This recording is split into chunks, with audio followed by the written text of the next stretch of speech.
So if you're like me or like everybody sitting here in chat, we've just spent a ridiculous amount of time going over every single patch note, trying to suss out some way of evaluating the overall change to the effectiveness of builds. For me personally, we're going to be looking at the Necromancer because it's the only ding-dang class that I play.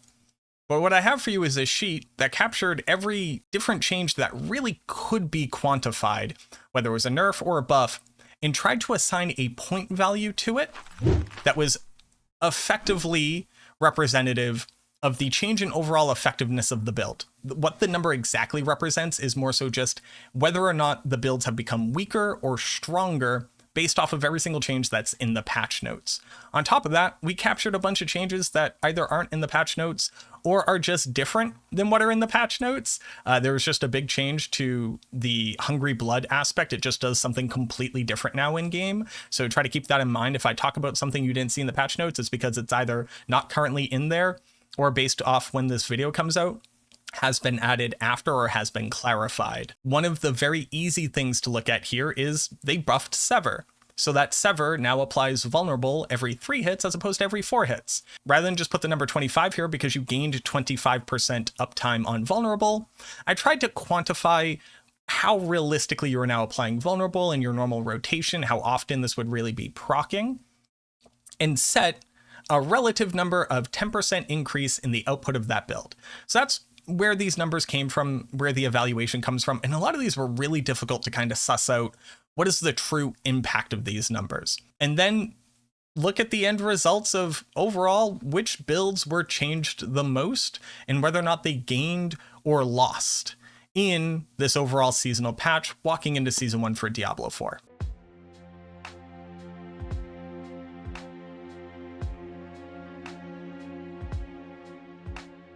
If you haven't read the patch notes, there's kind of one big TLDR like takeaway that you can have if you don't want to read all of it. It was basically they made it much harder to survive. They made it so that critical strike and vulnerable damage is greatly nerfed. They've increased the relevance of some lower value stats like additive damage. And then individual builds that were overperforming, and I use air quotes there because it's kind of interesting saying any Necromancer build overperforms when the Druid exists, but that's a whole other conversation. But it looked to take overperforming builds and bring them down, and take underperforming builds, most notably Bloodlance, and bring it up.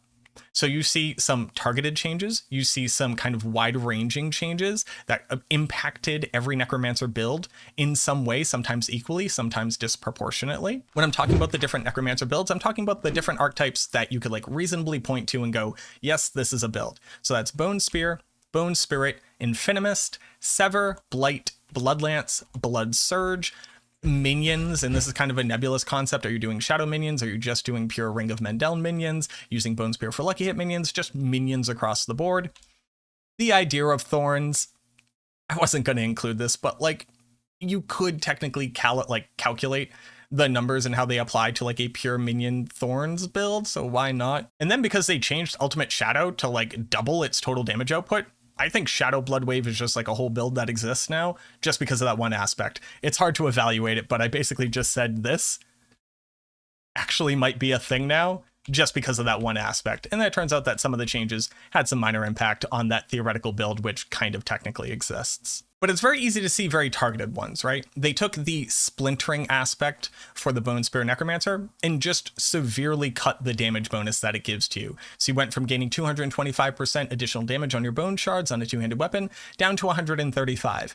Now, how much of an impact does that have on the Bone Spear build in general? You got to think about speed farming. You got to think about Nightmare Dungeon pushing. You got to think about like how much of your damage came from that one aspect. You have to think about how often you can now rely on the damage from that aspect to be able to one-shot versus not one-shot, how much it overall affects the efficiency of the build. And I gave that one a -30. You can consider it a -30% decrease in damage dealt. You can consider it -30% efficiency loss here. But that's where that type of number comes from. And then talking about the fact that they just ninja nerfed Serration and Max Essence. I'm pretty sure it just didn't make it into the patch notes. A lot of different changes didn't make it into the patch notes that you can now see in game. But they made it so that maximum essence as well as maximum mana on the sorceress just rolls at a lower total variable on stats. So you've lost roughly 23% like total essence across your board. You went from being able to have 63 total essence to 48, I think it was.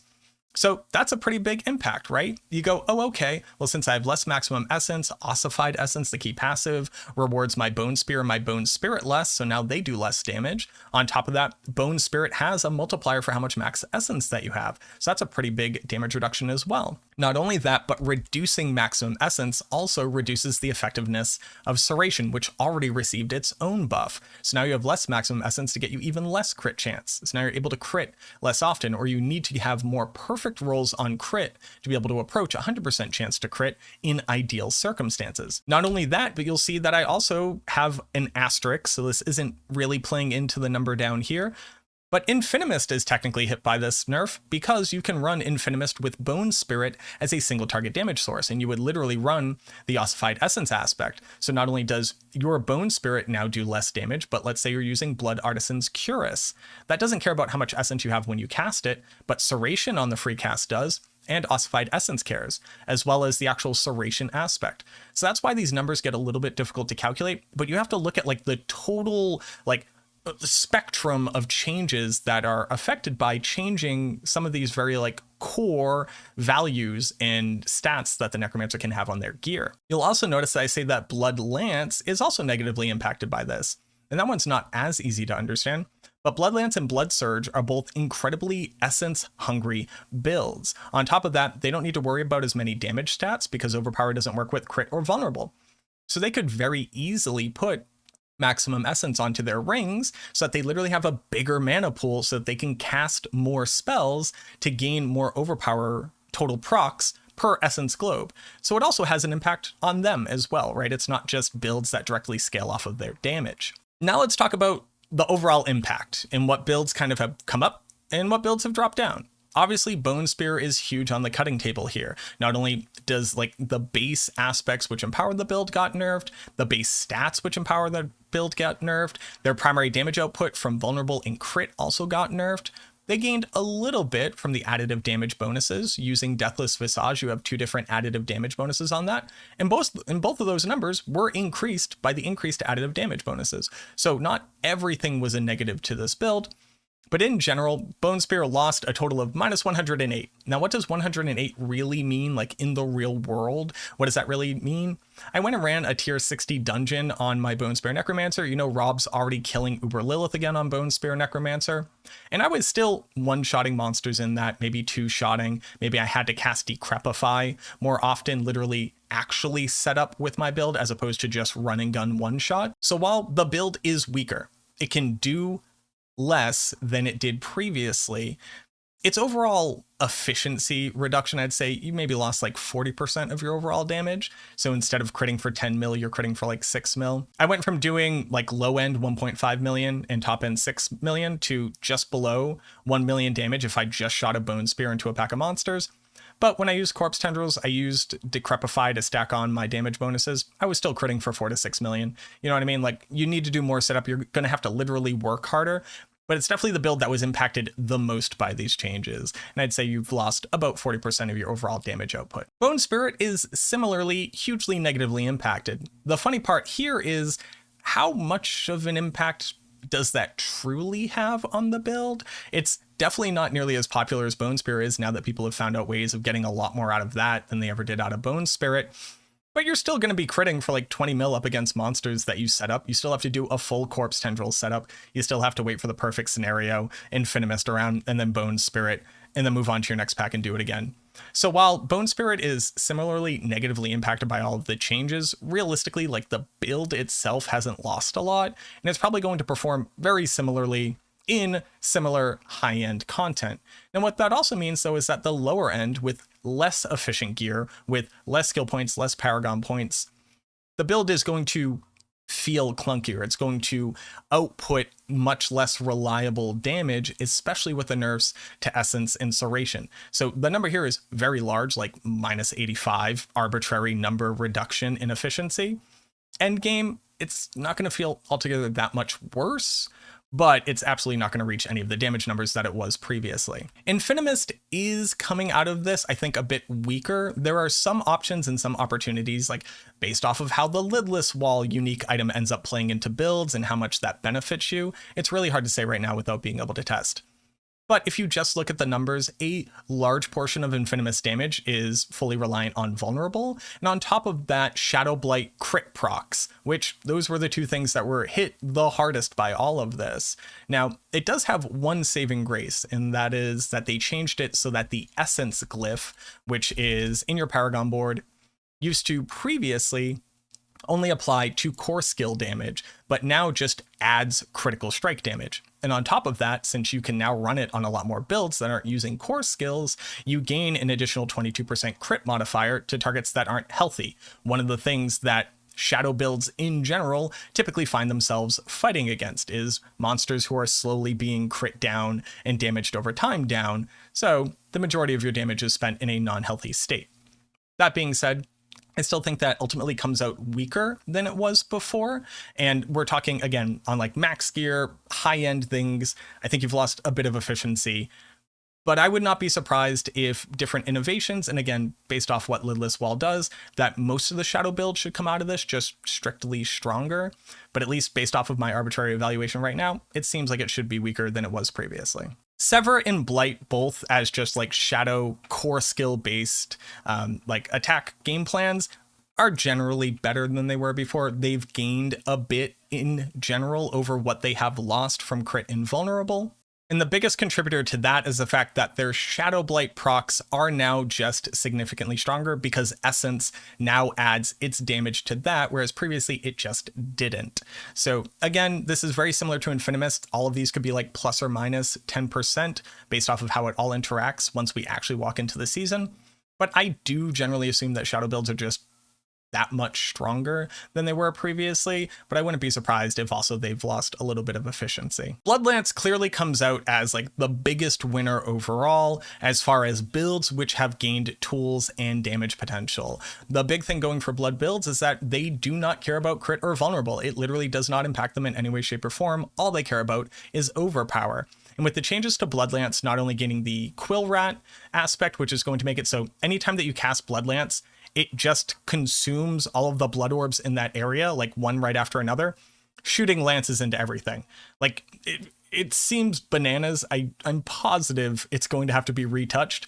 But as it stands right now, if you got 10 blood orbs out there and you cast one blood lance, over the next few seconds, 10 blood lances are going to ricochet out from every single blood orb, and it consumes them, gaining you any benefits that you have from consuming blood orbs. So you will heal from them, you will regain essence from them, you will reduce your cooldown if you're using those aspects. If you have the Blood Artisan's Cuirass on, you will just start spawning bone spirits out of your character.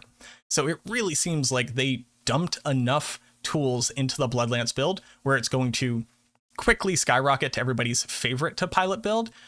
I am not sure that all of a sudden it is just like better than a bone spear build. I don't really think that the clunkiness and how you need to interact with like the world around you to make Bloodlance good is going to just immediately start outshining. The big thing that it has going for it, though, is that it was one of the only tanky Necromancer builds, and with the huge reduction in survivability across the board, being able to appropriately stack a good amount of survivability and actually benefiting damage-wise from being able to do that can not be understated. So I think both blood builds are probably going to start shining a lot better, but Bloodlance is by and large the biggest overall like winner of the Necromancer buffs that came in this patch. Ironically enough, Blood Surge just didn't get enough to get over that same threshold. I don't know why Blood Surge isn't getting as much love as Bloodlance is, because I think it's a little bit overshadowed by the fact that it feels good to level as Blood Surge, but then ultimately it falls off completely. It's relying on a bug right now that Bone Prison counts as minions. So if you use the Death Speaker amulet, you can just get 6 more Blood Surge overpowers per overpower cast. And that sucks. Like it's bad that it's reliant on a bug to be able to do anything at all. And even when it does that, it just pales in comparison to Bloodlance. You might be asking yourself, how does it have a negative at all if all the blood skills just got a bonus and they weren't negatively impacted by overpower? I want to very quickly touch on the fact that Grasping Veins critical strike damage was nerfed. And if you didn't know, Grasping Veins' critical strike damage multiplier actually increases overpower damage. So this nerf to Grasping Veins, which was probably mostly just to like tie back in and make Bone Spear a bit more manageable, has a huge negative impact on overpower builds due to what I almost certainly assume is a different bug. But, you know, what can you do? That's one of the major reasons why Blood Surge ends up coming out at a negative here, because it lost a lot of power from one of its strongest overall multipliers, since so few things actually work with overpower. And then Minions and Thorns. The Minions basically walks out of this with a small buff. Thorns also walks out of this with a small buff. Not enough to write home about. The reduction in vulnerable damage is hugely felt on minions since they gained 100% of your vulnerable damage like modifier. So that's really, really bad for those builds in general if you're relying on the minions' damage. Now, that being said, you're almost certainly just a Ring of Mendeln build because Ring of Mendeln is absolutely disgusting. As such, minion builds probably won't notice any differences at all because Ring of Mendeln is just absolutely ridiculous, but Ring of Mendeln's damage does scale off the Necromancer. So they are losing a lot from the critical strike damage reduction from the vulnerable nerfs, but in general probably will continue to pilot just about the same as they did previously. And then this Bloodwave build, I don't know what to tell y'all. I'm like going to seriously work on it. I'm personally going to be playing season 1 as a Bloodlance Necromancer. I'm going to start at level 1 and I'm not going to stop until I'm level 100 and clear the hardest content that I possibly can on it. After that, I want to go try out Darkness Bloodwave. It kind of looks like it might be able to be a thing. Maybe you do like a little Infinimist thing where it's like Infinimist, Bloodwave, and Bloodlance. And then you use Blood Artisan's Curious to get free bone spirits, and now you have all these different like procking damage types going all the time. There's a universe where this thing does something, and I'm really excited to test it out. But there you go. That's my kind of arbitrary. We spent 5+ hours looking at these numbers and trying to calculate what the overall impact of them are. Differences in Necromancer builds based off of the changes to damage in general across the board. One thing that you'll notice in this sheet is that I don't touch on the damage reduction changes, and let me just very quickly explain why, because that might seem like an obvious thing to touch on, right? Damage reduction across the board, just nerfed. Armor across the board, just nerfed. Disobedience, nerfed. Every single build equally uses all of these stats for survivability. As such, most builds are going to find it that much harder to survive. Absolutely. This is going to negatively impact some builds more than others. My issue is being able to generally give a number to how that impact works is based off of what kind of gameplay loop you're doing, what content you're doing, what you consider to be a priority for the build. Are you just a speed farming build? Are you only a Nightmare Dungeon pushing build? Let's take Bone Spear for an example. Bone Spear can't survive tier 100 dungeons. It doesn't matter how much survivability you put on them, they just get one shot. There's just no universe within which you can do it. It can't stack Fortify, can't stack Barrier, it just dies. So it kind of doesn't matter if you have survivability on the build, just don't get hit. And you might say, well, that's, completely unreasonable. No casual player can not get hit. And I totally agree. They have definitely decided that Diablo 4 needs to be a lot harder to survive and excel in than it was in the preseason. And I think until we actually have experience playing in that and understanding what it truly looks like, it would be foolish for me to attempt to tell you how much of an impact it has, other than saying it's going to be greater than 30% harder to survive most content than it was previously. And you can just kind of put a -30 across the board here if I wanted to, but that seems redundant. All in all, let me know what you think. If you came to different conclusions about the impact of some of these changes, I would love to hear from you. Obviously, I had a good amount of people kind of sitting here with me, and I'd say, does this number make sense? And somebody go, no, because of this, or yes, because of this. So I had a good amount of community feedback in trying to generate these numbers, but again, they're completely arbitrary. I'd love to hear from you. We need everybody thinking and theory crafting right now, because this is a massive power shift in Diablo 4. I personally think that the patch in general is going to be very good and important for the overall health of the game. And I also understand that a lot of people right now are just kind of having a knee-jerk reaction like, this sucks, all my builds are weaker. I understand that, but try to keep in mind, the devs clearly didn't expect us to kill Uber Lilith with the ease that we did. They didn't expect everybody to be clearing tier 100 dungeons on multiple build types. And they definitely didn't think that we would just spam through all the content that they put in the game this fast. I'm not making excuses for it. It is just very obvious from this patch that they went, hold on, let's rebalance, let's bring everything down because people are overperforming way above what our marks thought they would be. And I think that if we approach the game's development from an attempt to keep it healthy and fun and progressing, that will make it so that it's not a big bloated monster by the end of 1 year and we're all sitting here going, wow, the power creep was disgusting. But again, let me know what you think down in the comments. I'd love to hear from you. Thank you so much for watching this video. I truly hope that helps put at least some of it into perspective, and I look forward to seeing you in the next video.